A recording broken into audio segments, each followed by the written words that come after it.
మీ business ఏదైనా మీ ఊర్లో promotion చేయాలంటే అది సుమన్ టీవీతోనే సాధ్యం. ఇప్పుడే సంప్రదించండి. మున్సిపల్ కార్మికుల ఐక్యత జిందాబాద్ సిఐటియు జిందాబాద్ సిఐటియు. తెలంగాణ రాష్ట్ర వ్యాప్తంగా మున్సిపాలిటీల్లో పనిచేస్తున్న కార్మికులందరినీ పర్మనెంట్ చేయాలని రాష్ట్ర ప్రభుత్వం కాంగ్రెస్ ప్రభుత్వం ఇచ్చిన హామీ ప్రకారం మున్సిపల్ కార్మికులకు అందరికీ కనీస వేతనం అమలు చేయాలని కనీస వేతన చట్టం ప్రకారం 26,000 కనీస వేతనాన్ని నిర్ణయించి అమలు చేయాలని రాష్ట్ర ప్రభుత్వాన్ని డిమాండ్ చేస్తూ ఈరోజు కలెక్టరేట్ల ముందట మున్సిపల్ కార్మికులు ధర్నా చేస్తున్నారు. అందులో భాగంగానే ఈరోజు కామారెడ్డి జిల్లా కలెక్టర్ కార్యాలయం వద్ద మున్సిపల్ కార్మికులు ధర్నా కార్యక్రమాన్ని చేపట్టడం జరిగింది. తెలంగాణ రాష్ట్రంలో 60,000 మంది పారిశుద్ధ కార్మికులు పనిచేస్తున్నారు.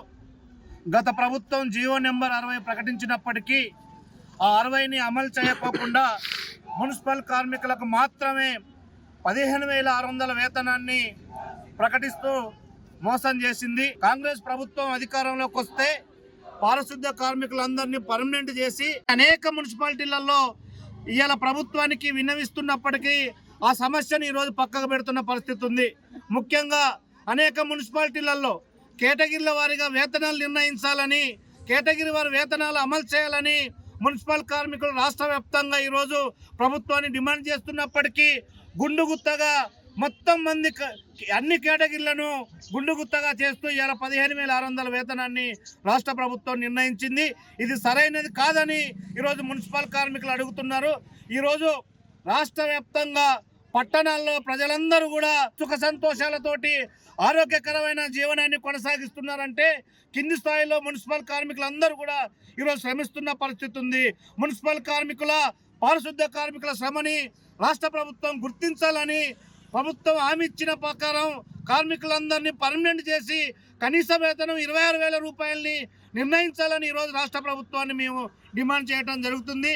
ముఖ్యంగా అనేక మున్సిపాలిటీలలో పిఎస్ఐ పేరుతోటి కార్మికుల జీతాలలో కట్ చేస్తున్నారు. కట్ చేసిన డబ్బులని పిఎస్ఐ ఖాతాలలో జమ చేయకోకుండా 1,000 కోట్ల రూపాయలని ఈరోజు ఇలా అధికారులు దండుకుంటున్న పరిస్థితి ఉంది. ఈ విధానం మారాలి. దీని మీద రాష్ట్ర ప్రభుత్వం, రాష్ట్ర ముఖ్యమంత్రి గారు, ఈ మున్సిపల్ శాఖకు మంత్రిగా ఉన్న రేవంత్ రెడ్డి గారు తక్షణమే స్పందించాలని మేము ప్రభుత్వాన్ని డిమాండ్ చేస్తున్నాం. అదేవిధంగా ఈరోజు పిఎస్ఐ పేరుతోటి మేము డబ్బులు జమ చేస్తున్నాం. కానీ మాకు ఏ హాస్పిటల్కి పోయినా లాస్ట్కి ఈఎస్ఐకి పోయినా కానీ సరైన వైద్యం అందట్లేదు. కాబట్టిగా ప్రతి ఒక్క మున్సిపల్ కార్మికులకి ఎక్కడికి పోయినా వైద్యం అందే విధంగా హెల్త్ కార్డులు ఇష్యూ చేయాలని, ప్రతి కార్మికుడికి హెల్త్ ఇన్సూరెన్స్ కింద 20 లక్షల బీమా పథకాన్ని రాష్ట్ర ప్రభుత్వం ప్రకటించాలని ఈరోజు ప్రభుత్వాన్ని డిమాండ్ చేస్తూ ఈ ధర్నా కార్యక్రమాన్ని చేపట్టడం జరిగింది. కాబట్టిగా ప్రభుత్వం తక్షణమే స్పందించాలి. మా సమస్యల్ని పరిష్కరించుకోకుంటే ఈ పోరాటాన్ని మరింత ఉధృతం చేస్తాం. అవసరమైతే రాష్ట్ర వ్యాప్త నిరోధక సమ్మెకు కూడా సిద్ధమవుతామని ప్రభుత్వానికి హెచ్చరిక చేస్తున్నాం.